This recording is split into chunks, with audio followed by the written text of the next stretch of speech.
बिस्मिल्लाहिर्रहमानिर्रहीम। Dear aspirants, अस्सलाम वालेकुम। बाबर नदीम है। डियर एस्पिरेंट्स, आज हमारा सेकंड लेक्चर है prevention of electronic crimes act का, और हमारा टॉपिक है offences and punishment. Dear aspirants, जैसे कि मैंने आपको बताया था कि जो डेफिनेशन हैं वो जैसे जैसे हम सेक्शंस पढ़ेंगे तो हम डेफिनेशंस को साथ के साथ जो है वो करते चले जाएंगे, क्योंकि जब हम एक सेक्शन के साथ डेफिनेशन को मिला के पढ़ेंगे तो उसको समझना जो है वो बड़ा आसान हो जाएगा। एक बात मैं आपको बताता चलूँ कि आज का लेक्चर उसी बंदे को समझ आएगा जिसने फर्स्ट लेक्चर जो है वो सुना है। फर्स्ट लेक्चर क्या था? हमने देखा था कि कंप्यूटर कैसे वर्क करता है, कि वो 01 की फॉर्म में जो है वो बिट्स की सूरत में जो है वो काम करता है, ऑन ऑफ की सूरत में जो है वो काम करता है। फिर हमने उसके बाद जो था जो देखा था कि डाटा क्या होता है। फिर हमने देखा था कि इंफॉर्मेशन क्या होती है, और जहाँ पे वो इंफॉर्मेशन या डाटा स्टोर होता है उसको क्या कहते हैं? उसको इंफॉर्मेशन सिस्टम जो है वो कहते हैं। तो लास्ट लेक्चर हमारा यहाँ तक था। तो आज हम लोग जो है वो हम आगे बढ़ते हैं। तो हम लोग जो है आज अगली जो डेफिनेशन है सेक्शन 3, हम उसको देखते हैं कि वो क्या है। ठीक है।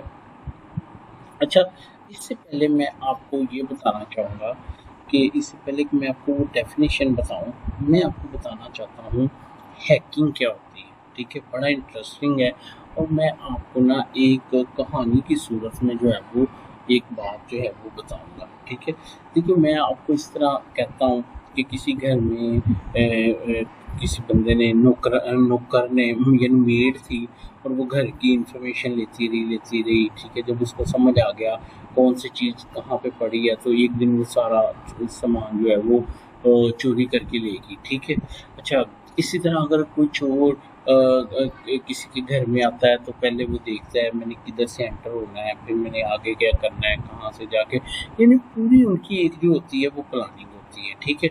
अच्छा, अब मेरी एक बात सुनिए, हम बात कर लेते हैं आपके मोबाइल की, हम अपने लैपटॉप की बात कर लेते हैं, हम बड़े सिस्टम किसी नात्रा की बात कर लेते हैं। ठीक है। अगर मैं आपकी बात करूं तो देखिए इस वक्त आपके मोबाइल में कितनी इम्पोर्टेंट चीज़ें हैं। कहीं ना कहीं पे आपके पासवर्ड सेव हैं। ठीक है। अच्छा, कहीं ना कहीं पे जो है, कहीं न कहीं पे आपके जो है वो पासवर्ड जो हैं वो मौजूद हैं। कहीं न कहीं पे आपका जो क्रेडिट कार्ड का वो कोड-शोड है वो उसके अंदर सेव है। ठीक है? यानी आपकी कहीं पे आपकी सीक्रेट इन्फॉर्मेशन जो है वो क्या है? मौजूद है। ठीक है? अच्छा, अब बात ये है कि फ़र्ज़ करें मैं अब आपको बताता हूँ कि एक शख़्स आपको फ़ोन करता है, वो कहता है जी आपका एटीएम एक्सपायर हो गया है, तो आप मुझे ये इन्फॉर्मेशन दें। इस इन्फॉर्मेशन के बहाने वो क्या करता है कि वो आपका पिन कोड भी पूछ लेता है, आपका क्रेडिट कार्ड नंबर भी पूछ लेता है, और फिर वो सिस्टम के ऊपर जो है वो एंट्री वगैरह करके तो वो आपका डाटा वगैरह जो है उसको क्या कर लेता है, वो उड़ा ले जाता है। ठीक है, ले जाता है। हालांकि आपकी इंटेंशन नहीं थी, उसने डिसऑनेस्ट इंटेंशन के साथ आपसे वो इन्फॉर्मेशन क्या कर ली है, उसने गेन कर ली है। ठीक है, तो ये उसने बेसिकली क्या किया है? हैकिंग की है उसने। क्या की है? हैकिंग की है उसने। यानी किसी न किसी थेफ्ट भी की है उसने, आपके डाटा चोरी भी किया है, लेकिन उसने एक्सेस भी किया है आपके लॉगिन को, आपके लिंक जिसकी उसको आपने खुल के इजाज़त नहीं दी, तो उसने डिसीटफुल वे में उसने क्या किया। इसी तरह आप इंटरनेट के ऊपर बैठे हुए हैं, आप कोई ऐसी जो है वो वेबसाइट जो है वो खोल लेते हैं। ठीक है, जो कि हैकर ने बनाई है, और वो उस वेबसाइट के ज़रिए आपसे जो है वो आपसे ऐसी इंफॉर्मेशन ले लेता है जिसकी बुनियाद पे फिर वो आपको जो है वो आपको क्या उठाना पड़ता है, उसका लॉस उठाना पड़ता है। ठीक है। अच्छा, फिर एक और भी तरीका हैकिंग का हो सकता है। क्या हो सकता है कि मसलन आपके कंप्यूटर में जो है वो क्या कहते हैं, एक सॉफ्टवेयर किसी न किसी तरीके से एक वायरस आता है। ठीक है, बेसिकली वायरस भी एक सॉफ्टवेयर होता है, और वो क्या करता है, वो आपकी वो इंफॉर्मेशन जो है उसको क्या करता है, उसको वो दूसरे तक वो जो है वो थ्रू इंटरनेट जो है वो पहुँचाने का जो है वो मौका बनता है। तो कहने का मतलब ये है कि हैकिंग क्या है?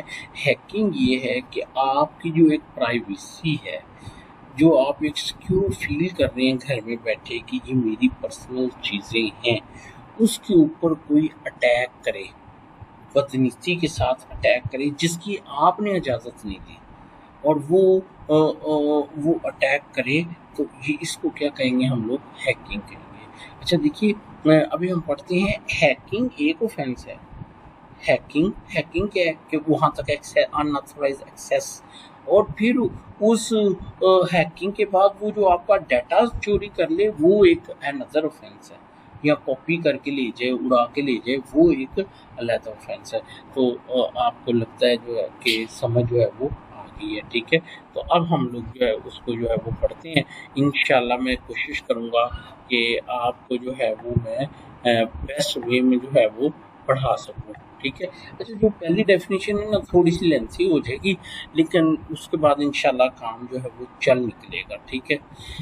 सबसे पहली डेफिनेशन जो है वो है unauthorised access to information system और डाटा, ठीक है। अब मुझे नहीं बताने की ज़रूरत कि इंफॉर्मेशन सिस्टम क्या है, ठीक है। तो मसलन आपका अपना जो मोबाइल है वो आपके लिए एक इंफॉर्मेशन सिस्टम है ना, ठीक है। और जो उसमें सेव है चीज़ें वो आपका क्या है? वो डाटा है। और अगर हम बड़े लेवल की बात कर लें तो नादरा एक क्या है? इंफॉर्मेशन सिस्टम है। लोगों ने छोटे छोटे अपने इंफॉर्मेशन सिस्टम, अपने वो अपने सॉफ्टवेयर वगैरह जो है वो क्या किए हुए हैं? वो बनाए हुए हैं, ठीक है। अब मैं इसको पढ़ता हूँ तो हर चीज़ जो है वो क्या होती चली जाएगी? वो क्लियर होती जाएगी। Whoever with the dishonest intention, dishonest intention क्या है? वही पीपीसी वाला कॉन्सेप्ट कि वो with the intention to cause wrongful loss to someone. अच्छा, अब डेफिनेशंस के अंदर आप जाएं तो आपको यहाँ पे जो है वो जो है वो डिसऑनेस्ट इंटेंशन की जो है वो डेफिनेशन आपको मिल जाएगी। वो कहता है dishonest intention means intention to cause injury, wrongful gain or wrongful loss or harm to any person or to create hatred or incitement to violence। इसको हम आगे चल के डिस्कस करेंगे कि कि इंटेंशन, इस इंटेंशन से कुछ करना कि नफरत फैले, ठीक है, या तशद्दुद को जो है वो बढ़ावा मिले, ठीक है। तो उसको क्या बोलते हैं? उसको भी हम कौन सी बोलेंगे? डिसऑनेस्ट इंटेंशन, ठीक है। तो यानी कोई इस जहन से कि वो आपका एटीएम आपसे pin code, credit card number आपका किसी भी वे में हासिल करके वो आपके पैसे निकलवा ले, तो ये इंटेंशन क्या कहलाएगी बच्चों? ये डिसऑनेस्ट इंटेंशन कहलाएगी, क्योंकि वो मुझे एक कॉज इंजरी करना चाह रहा है, या वो मुझे एक रॉन्गफुल लॉस जो है वो बचाना चाह रहा है, और किसी को वो रॉन्गफुल गेन जो है वो देना चाह रहा है, ठीक है। तो होप कि आपको मेरी बात की जो है वो समझ आ गई। तो whoever with dishonest intention, ठीक है, गेन, ठीक, गेन हासिल करता है। अनऑथोराइज एक्सेस, अनऑथोराइज एक्सेस का मतलब कि जो आपने अपनी खुशी से जो है वो नहीं दी। अच्छा बच्चों, इसकी भी डेफिनेशन है, अनऑथोराइज्ड एक्सेस की भी जो है वो क्या है? वो डेफिनेशन जो है वो डेफिनेशन में जो है वो लिखी हुई है, तो वो आप प्लीज़ जो है वो देखिए। Unauthorised access mean access to an information system or data which is not available for access by general public without authorization or in violation of the terms and condition of the authorization। वो कह रहा है कि unauthorized access से क्या मुराद है कि किसी भी इंफॉर्मेशन सिस्टम तक जो है वो क्या है? एक्सेस हासिल करना, ठीक है, या किसी डाटे तक अपनी एक्सेस हासिल करना विच जो कि जनरल पब्लिक के लिए उसकी एक्सेस ओपन ना हो, और फिर वो जो एक्सेस हो वो किसी की इजाज़त के बगैर हो, या इजाज़त के जो असूल हैं वो उसके अगेंस्ट हो, तो उसको क्या कहेंगे? Unauthorise access. कि मसलन आपका ही जो है वो एटीएम है, ठीक है, तो वो आपके एटीएम तक वो जो है वो किसी तरीके से एक्सेस ले ले, तो वो कौन सी एक्सेस कहलाएगी बच्चों? वो अनऑथोराइज एक्सेस जो है वो कहलाएगी, ठीक है। अच्छा, अब हम वापस चलते हैं उसके ऊपर, डेफिनेशन के ऊपर, कि whoever with dishonest intention with, अब मैं दोबारा पढ़ता हूँ, whoever with dishonest intention gains unauthorized access to any information system। मैंने आपको बताया था ना इंफॉर्मेशन सिस्टम की डेफिनेशन, कि जहाँ पे इंफॉर्मेशन जो है वो प्रोसेस हो रही है, स्टोर हो रही है, उसको क्या बोलेंगे? इंफॉर्मेशन सिस्टम बोलेंगे। जैसा आपका मोबाइल हो गया, जैसे जैसे कि एक नादरा का जो है वो हो गया, या और ये रेवेन्यू वालों ने अब अपना वो ऑनलाइन जो है वो अपनी, या जो ये आप एप्लीकेशंस वगैरह देखती हैं, तो ये क्या होगी? इंफॉर्मेशन सिस्टम और डाटा। अच्छा, इसकी भी जो है वो डेफिनेशन है, तो हम अब इंफॉर्मेशन सिस्टम की डेफिनेशन देखते हैं। Information system means any electronic system for creating, generating, sending, receiving, storing, reproducing, displaying, recording or processing any information। तो बच्चों में सिंपल, अगर आपका एक कंप्यूटर आपको कहूँ, तो क्या वो इंफॉर्मेशन सिस्टम में आता है कि नहीं आता? ऑब्वियसली आता है, वो उसके अंदर जो आता है। या अगर हम सॉफ्टवेयर की बात करें, तो आपने अपना एक ऑनलाइन जो है वो सिस्टम बनाया हुआ है, ठीक है, तो उसको क्या बोलेंगे? इंफॉर्मेशन सिस्टम के इलेक्ट्रॉनिक सिस्टम हो, और वो क्या कर रहा हो, उसके ज़रिए क्या हो रही है? इंफॉर्मेशन जो है वो क्या हो रही हो? प्रोसेस हो रही हो, ठीक है। अच्छा, इंफॉर्मेशन सिस्टम की आपकी डेफिनेशन जो है वो समझ आ गई। अब मैं दोबारा पढ़ता हूँ। Whoever with dishonest intention gain unauthorized access to any information system or data। तो डाटा हमने कल भी डिस्कस किया था कि डाटा, बल्कि हमने डिफरेंस भी देखा था कि डाटा जो है वो क्या है? वो रॉ मटेरियल है, जबकि इंफॉर्मेशन जो है वो क्या है? वो सॉर्टेड फॉर्म में है, अरेंज फॉर्म को जो है वो इंफॉर्मेशन कहते हैं, ठीक है। अब हम एक डेफिनेशन देखते हैं किसकी भला? डाटा की, कि डाटा क्या कहता है, ठीक है। तो डाटा इंक्लूड्स कंटेंट डाटा। आप इंटरनेट से डाटा की डेफिनेशन देख सकते हैं अदरवाइज। अच्छा, include content data and traffic data, ठीक है। अच्छा, कंटेंट डाटा क्या है और ट्रैफिक डाटा क्या है? देखिए, ये जो आपके सामने चीज़ लिखी आ रही है, डाटा इंक्लूड, ये हो गए कंटेंट्स। ये क्या हो गए? Contents data. जब मैं किसी को मेल करूँगा, ठीक है, तो वो पैकेट की सूरत में वो जो उसके कंटेंट्स हैं मेल के, वो तो जाएंगे, लेकिन आपको पता है उसके साथ कल भी बताया था आईपी एड्रेसेस भी होते हैं, प्रोटोकॉल्स भी होते हैं, ठीक है, जो कि क्या करते हैं, उसके जिसके जरिए वो क्या करता है? वो ट्रैवल करता है, फिर उसकी कैपेसिटी, उसका टाइम। अब ये वो सारी चीज़ें हैं जिससे उस डाटे को क्या किया जा सकता है? कंट्रोल किया जा सकता है।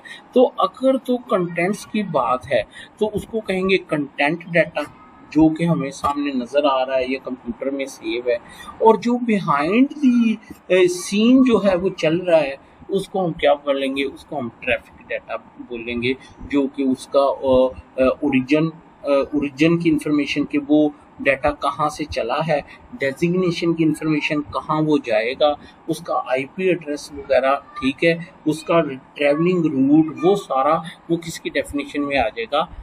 डाटा की डेफिनेशन में आ जाएगा, ठीक है। अच्छा बच्चों, अच्छा आपने देखा है डेफिनेशंस भी साथ साथ होती चली जा रही हैं, ठीक है। अब हम देखते हैं कि कंटेंट डाटा की जो है वो डेफिनेशन जो है वो क्या है? Content data mean any representation of fact, information or concept for processing in an information system, ठीक है। कि जो भी, ये देखें ना आपके सामने मैं ये प्रेजेंट कर रहा हूँ एक फाइल, तो ये क्या कहलाएगी? ये कंटेंट डाटा कहलाएगी। ये क्या कहलाएगी? कंटेंट डाटा कहलाएगी, ठीक है। कि किसी फैक्ट को प्रेजेंट किया जा रहा है, या इंफॉर्मेशन को, या कॉन्सेप्ट को, किसी आइडिया को for processing in information system, वो information system including source code और program suitable to cause or information system पर। और जो देखिए बच्चों, मैं आपको एक बात समझाऊँ आपको, ये देखिएगा ज़रा, ये गूगल खुला हुआ है ना आपके सामने। क्या खुला हुआ है? गूगल। अच्छा, ये आपके सामने क्या आ रहा है? ये कंटेंट डाटा है, ये प्रेजेंट हो रहा है, लेकिन आपको पता है ये वर्क कैसे कर रहा है? इसके पीछे पूरी एक कोडिंग है, इसके पीछे एक प्रोग्रामिंग हुई है।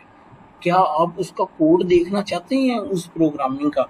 इस पर राइट क्लिक करें आप गूगल के ऊपर, तो इसके अंदर है व्यू पेज सोर्स। व्यू, जरा गौर कीजिएगा, ये ऐसे नहीं लिखा हुआ, ये प्रोग्रामिंग की गई है जिसकी बुनियाद पे आप जो है वो वाला डाटा जो थे वो आप एक्सेस कर पाए उसको। तो वो कहता है कि जो कंटेंट डाटा होगा उसमें ये जो नज़र आ रहा है वो भी होगा, और वो जिस लैंग्वेज की वजह से आपको नज़र आ रहा है वो भी डाटे की डेफिनेशन में जो है वो क्या होगा, वो शामिल होगा। अल्लाह आपका भला करे। अब मैं इसको दोबारा पढ़ता हूँ तो आपको जो है वो समझ आ जाएगी। Content data mean any representation of fact, information और concept for processing in an information system including source code. अब वो जो मैंने खोला था वो क्या था? सोर्स कोड था ना उसका।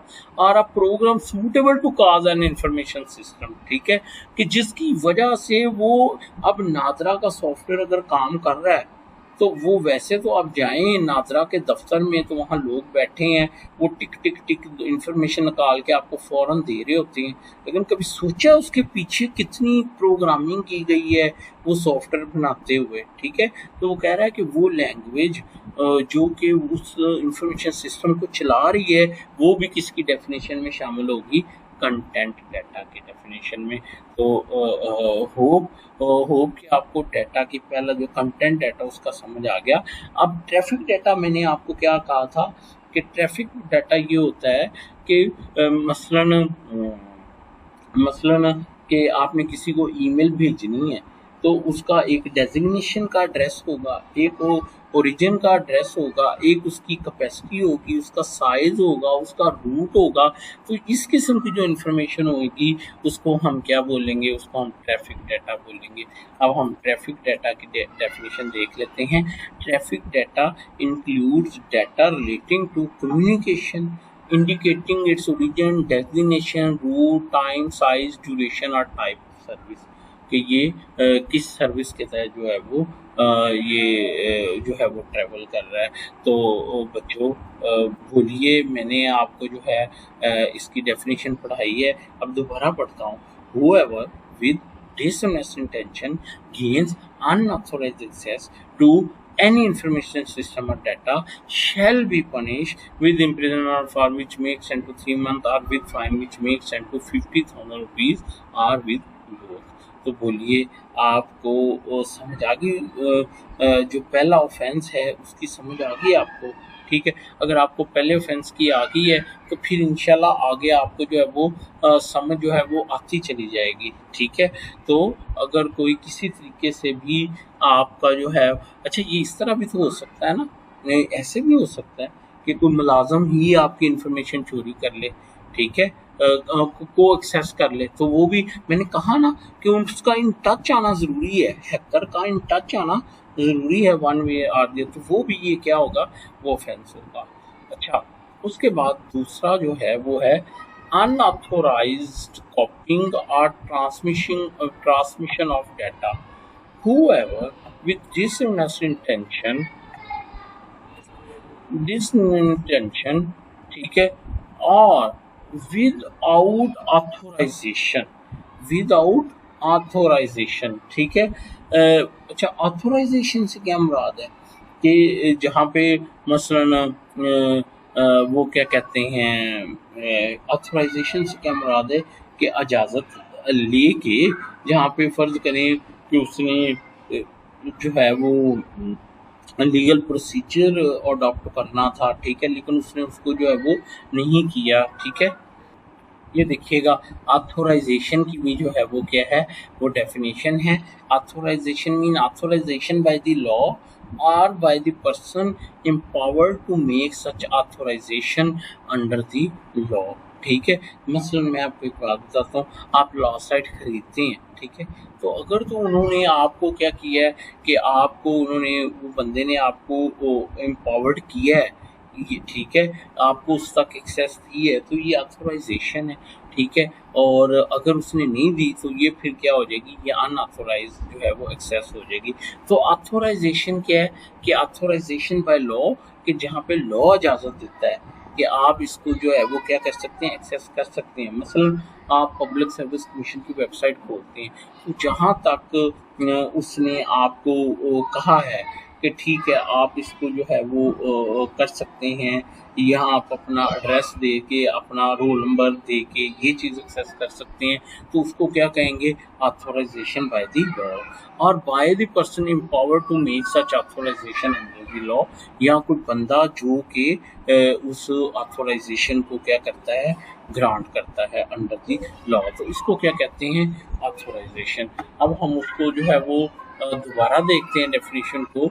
Whoever with dishonest intention and without authorization copies or otherwise transmit or cause to be transmitted any data shall be punished with imprisonment for a term which may extend to 6 months or which fine which may extend to 100,000 rupees or with both। क्यों बच्चों, बोलो समझ आ गई कि जो बगैर इजाज़त के डाटा किसी का चोरी करता है, ठीक है। अच्छा, 1 और 2 में फ़र्क क्या है, इस तरह देखिए कि ट्रेसपास क्या है कि किसी की वो प्रॉपर्टी में बगैर इजाज़त एंटर हो जाना। एक चोर किसी के घर में दाखिल होकर चोरी करता है, तो ये ट्रेसपास एक ऑफेंस हो गया, और जो चोरी की है वो दूसरा ऑफेंस है। तो बच्चों यही तो है जो सेक्शन 3 है वो ट्रेसपास की बात कर रहा है कि आप बगैर इजाज़त के एक्सेस करें, तो ये क्या हो गया, ये एक ऑफेंस हो गया, और एक्सेस करने के बाद वो डाटा चोरी कर लेंगे, दूसरा ऑफेंस हो गया। कि यानी कोई शख्स जो है वो क्या करता है, वो अनऑथोराइज वे में आपके सिस्टम को एक्सेस करता है, तो ये एक जुर्म है। और अगर तो वो उसको एक्सेस करके चला जाता है तो एक ही जुर्म है, लेकिन उसके बाद अगर वो वहाँ रुकता है और वो आपका डाटा कॉपी करता है या कहीं और ट्रांसफ़र करता है, तो ये क्या चीज़ हो जाएगी, ये क्या चीज़ हो जाएगी, ये हो जाएगी unauthorise copying and transmission of data, ये दूसरा ऑफेंस हो जाएगा। तो बच्चों बोलिए, आपको समझ आ गई मेरी बात की, ठीक है। अब मैं अगला ऑफेंस करता हूँ। Interference with information system or data. Whoever with dishonest intention interferes with or damage or cause to be interfered or damage any part or whole of any information system or data shall be punished with imprisonment which may extend to 2 years or with fine which may extend to 500,000 rupees or with both। अच्छा, ये क्या बात कहना चाह रहा है, ये कहना चाह रहा है कि अगर कोई क्या करता है, इंटरफेरेंस विद इंफॉर्मेशन सिस्टम और डाटा से क्या मुराद है कि फ़र्ज़ करें कि वो आपकी फ़ाइलों को ख़राब कर देता है, क्या करता है, आपकी फ़ाइलों को डैमेज कर देता है, या उसकी प्रोग्रामिंग ख़राब कर देता है, या उसको आगे, यानी उसकी जो स्मूथ वर्किंग है उसको क्या करता है, उसको इंटरप्ट करता है, तो इसको क्या कहेंगे, इंटरफेरेंस। देखो मेरी बात सुनो, तीनों चीज़ों में इंटेंशन डिफरेंट है। ऊपर इंटेंशन क्या थी कि मैं उस तक एक्सेस करूं, आपके मोबाइल, आपके कंप्यूटर तक एक्सेस करूं, ये क्या था, ये एक हो गया, ठीक है। अब एक्सेस करने के बाद वो क्या करना चाहता है, या तो वो आपका डाटा चोरी करना चाहता है, तो ये एक ऑफेंस है, या वो वैसे आपका वो डाटा आगे पीछे करना चाहता है, उसको इंटरप्ट करना चाहता है, या उसकी स्मूथ रनिंग को रोकना चाहता है, तो इसको क्या कहेंगे, interference with the information system और data. Whoever with dishonest intention interferes with or damage or cause to be interfered with or damage any part or whole of any information system or data shall be punished with infamy which may extend to 2 years of। अच्छा, अब इसकी definition भी है, interference with information system की क्या definition भी है, वो क्या है, वो ये है कि interference with the information system means and include an unauthorized act in relation to an information system and that may disturb its normal working or form without causing any actual damage to such system or data. मसलन फर्ज करें नादरा की website है, तो कोई क्या करता है, उसको जो है वो उसके साथ इंटरफेयर करता है, उसकी प्रोग्रामिंग खराब करता है, तो उसकी वर्किंग रुक जाती है, तो उसको क्या कहेंगे, उसको कहेंगे interference with the information system और डाटा। तो बोलिए बच्चों, आपको जो है वो समझ आ गई इसकी? ठीक है, तो आ, आ, आ, आज के लिए इतना ही। कमेंट ज़रूर कीजिएगा, मैं इंशाल्लाह बहुत जल्द नेक्स्ट लेक्चर के ऊपर जो है फिर आपसे जो है दोबारा बात होगी। मुझे अपनी दुआ में याद रखिएगा। Thank you so much. अल्लाह हाफिज़।